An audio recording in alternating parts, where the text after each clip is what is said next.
Welcome all my hoodlums, hooligans, knuckleheads, players and pimps, slaves and simps. Hoes and freaks, nerds and geeks, strippers and tippers, thugs and gorillas.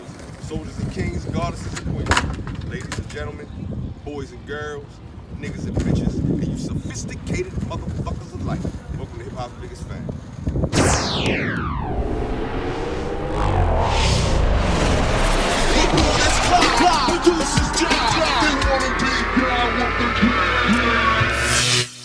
And today, I got a repeat guest. How you doing, bro? It's been about 2 years since we did an interview. We tried to do one earlier last summer. I had technical difficulties. Forgive me.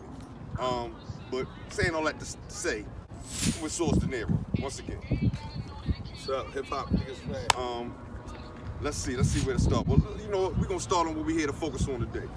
Please tell us, what are we here for, bro? What are we here to celebrate? What are we here to, let the people know what's going on with you? Birthday coming up soon, second win in the industry. My name's Sorcez Dieniro, multi-platinum producer, Emmy Award, actor, major independent recording artist, and your girl's favorite rapper / hook king. Oh, okay. AKA the John Wick of the rap game. And you know John Wick always moved by himself a lot too. Okay, fair enough. Now you say you had an announcement to make, correct? Yeah. Can you share this information right now? Yeah. What's coming on the way? What's happening? Was the papers been signed? What's happening? Yeah. Well, I might be coming to a network near you. I got a project on the table right now, a reality show, along with the music, and it's gonna be tied in with the music, and it's gonna be based right here in Baltimore. So we got a couple more things that's being ironed out, but it's looking about 90% there. And Hip Hop Biggest Fan, he's gonna be the first one to get the call me when we do it, FaceTime or whatever, record it, whatever, and I'll drop it then. But stay tuned for that. So the album coming. Oh, the album coming.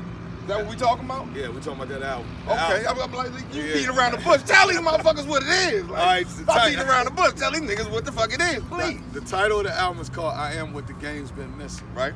Source stands for a power source, and that's what I am. I call myself the gatekeeper.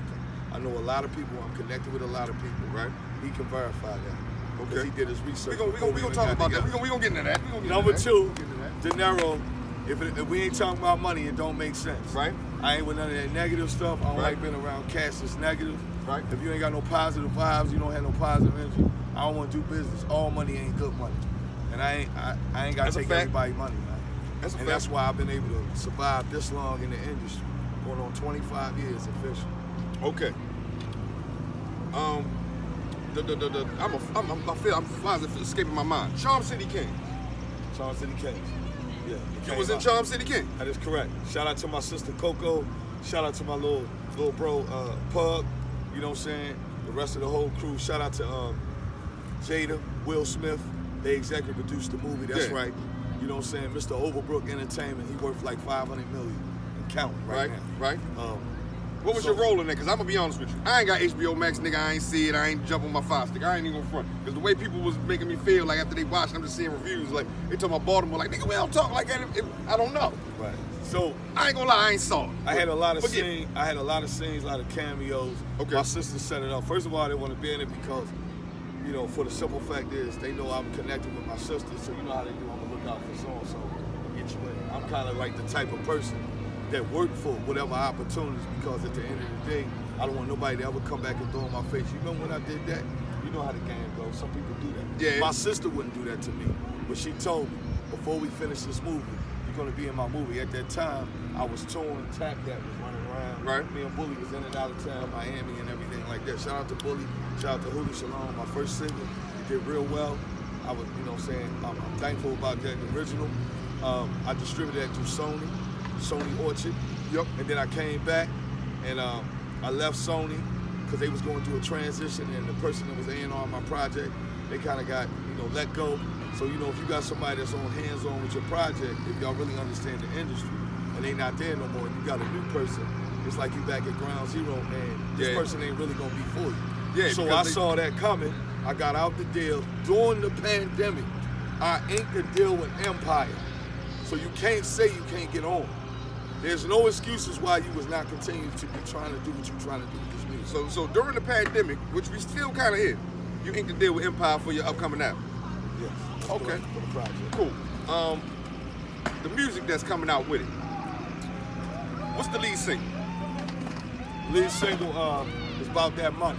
The video's coming soon. It's Beats the Bully, featuring myself and a young guy named Blitz. It's fire. You know what I'm saying? I mean, I asked Big Bro, you know, he kept it 100. He'll let you know what you think. Yeah, no, I heard that.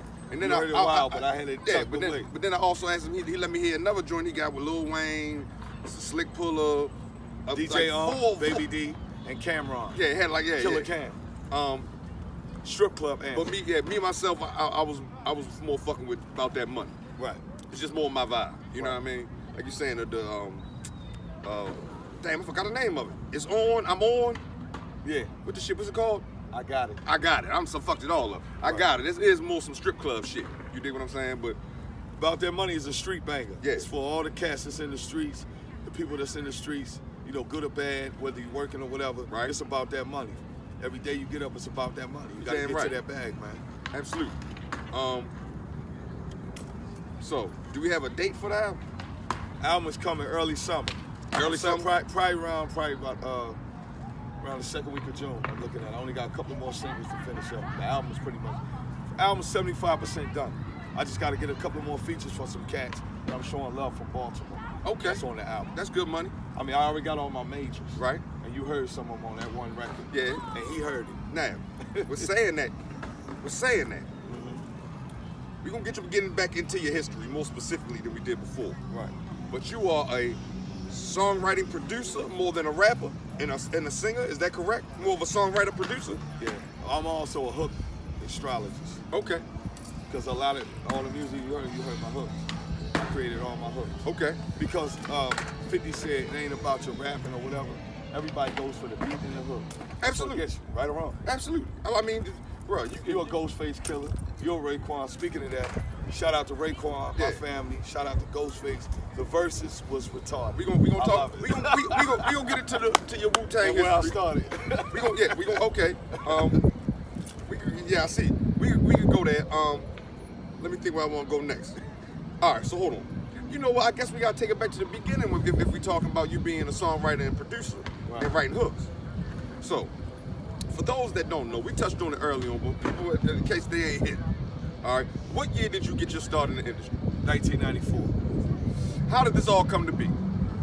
I was in New Jersey. I had a meeting with an independent label that just signed a deal with Warlock Records at the time. Was distributed by Sony Music. It was myself and a young man named Sean Don Juan Green. Shout out to Sean Don Juan Green, good brother. You know what I'm saying? And at the time, my manager at the time, who was shopping my music and everything, his name was Gary McDowell. And so we went to New Jersey, drove up, and we chopped it up at the studio. We met him at the studio, so we vibing. I'm playing some of the music, production that we put together. And that was in Studio A. You know, you got Studio A and Studio B, and then sometimes you got to mix it, or, you know what I'm saying, mix down master room. Right. You know what I'm saying, whatever, just having just one studio all in one at that time. A young lady came over, she heard some of the music, she was impressed, she introduced herself. Her real name is Candy. Shout out to Candy. Please speak up some more. Shout out to Candy, aka Blue Raspberry. If y'all don't know about Blue Raspberry, then you don't know about Wu-Tang. She was there in the beginning. She was there in the struggles when they first came out with, you know, Wu-Tang Forever, Protect Your Neck. She's all over. She's only built for Cuban links. Yeah, right. We got about 2 or 3 records on that, on the Purple Tape 1. Yeah. Purple Tape 1. Right. Heaven and Hell and Rainy Days. Okay, so that's her that was sampled in the hook, which is a hook. So how did you come across the Blue Raspberry? Blue Raspberry happened to be in that studio with these guys that was, you know, doing some hip hop stuff and everything, and we just chopped it up. She liked my vibe, I liked her vibe. We sat down. She told me I just got signed to Wu-Tang. At that time, her deal was do Wu-Tang / RZA Sharp, Sony Music Group, Epic. Okay. Which you had Ghostface, right, Capadonna, and Blue Raspberry. Okay. Those 3 were signed because RZA had branched out then. You know, Wu-Tang was signed to Loud RCA. Yeah, and Wu-Tang Productions. Then Wu-Tang Productions was signed to Priority. Okay. Which had Sons of Men, Killer Army. Okay. Remember that? Yeah. 12 Killer o'clock. Priest, all that, right? Yeah. And all that. Okay. So then you link up with Blue Raspberry. She telling you she fucking with the Wu, right? Right. So how do you get affiliated? I mean, you kind of, if you and her dealing with each other, y'all had some dealings, but then what happened? So then what happened with the Wu? She was so impressed. So I came back to Baltimore. She called me. She said, I'm gonna call you in a couple of days, and I'm gonna get the RZA on the phone. You know, me and my man, we looking like, you know, one thing about Baltimore, we gotta stop doing it because, you know, we look at people, somebody say you try to take somebody for their face or their value. Right. So I was kind of looking at it like, come on, this is the hottest group out right now. Right. They song on fire everywhere, right? They Yeah. banging already. Yeah. You know what I'm saying? Albums Into the 36 Chambers was out. Yeah. Blazing the Trails was in the top 10, #1 album in the country. And solo albums was Yeah, coming. was If coming they right dropped behind them, that. yeah, right. So they was already in the motion. So he was just, you know, RZA and Divine. Shout out to Divine and shout out to Power too. Peace to Power in my whole unit. Yeah. All right, sorry. Nah, it's cool. So we sat there. 2 days later, I get a phone call. Girl at the time I was dating, it was crazy. I was in the kitchen cooking something. Right. And she was like, yo, your phone ringing. It's somebody from New Jersey. I pick up the phone, I'm gonna get on the phone, say, hey, this Candy, Blue Raspberry. You got a minute? And I was like, yeah, what's going on? She said, hold on. Click, she clicked over the phone. First person come on the phone was like, yeah, what's up? Peace to the gods and the earth. I said, hey, peace to the gods and the earth. What's this? He was like, I said, yeah, what's going on? He was like, oh, this is RZA. I said, RZA? Candy said, remember I told you I was gonna call you? RZA is my boss. I'm signed to RZA, Wu-Tang Productions, da-da-da-da. So she introduced us, we chopping it up. RZA was like, yeah, Candy sent me one of your tracks. I'm real impressed with it. I don't really have time to sit down and really do her album, but she wanna work with you and your man. At that time, I really didn't know how to play the keys like I wanted to, so my man was the key, but I was the songwriter. So it was kind of like Jimmy Jam, Terry Lewis. Right. That's where I grew up. My favorite producer is Teddy Riley. Okay. You know what I'm saying? Yeah. I can't. So if you listen to my music and some of my up tempos, it got the new Jack Swing. That's something I wanted to ask you. I don't want to get off track though. But anyway, back to that. So RZA was talking. He said, "Yo, I want you to come to New York. You and your man like 3 days. Can y'all come this weekend?" We came that weekend, and I never looked back. I stayed in New York, probably like about 5 days, and it was crazy. So he sent us back home. Right. He said, wait for the package. Wait for the package. Yeah, wait for the package. I got something for you. He sent the contracts. The contracts came. It took us probably about 2.5 months to iron everything out, from publishing to royalties. You know, I had to get my entertainment attorney, everything like that, because I ain't one of them gullible type dudes. It wasn't, I mean, first of all, this is an opportunity of a lifetime that you don't want to pass. Yeah. But then also on the flip side, you got to cover it, because this blow up, this could pay you for the rest of your life. Yeah. Which it does now. I still get residuals off a lot of them projects. Okay. But that's another story. Anyway, we did that, got the paperwork back to RZA. RZA called me again, was like, yo, he was in LA, I'll never forget this. He was in LA, and he flew me to LA. He flew me and Sean to LA, and we was in the studio with Method Man. Okay. Method Man and Blue had a record, and Method was working on Takao. Oh, okay. So yeah, I want to say he was the first one to drop a solo, if I remember correctly. I was a part of the production for when they first stepped on the scene. Niggas was Release Your Doubt. Yeah, because that's Blue Raspberry singing that motherfucker. That's correct. When I first stepped on the scene, the was petrified. Okay. Anything you heard Blue, that was me in the beginning. Oh, okay. You know what I'm saying? A lot of that.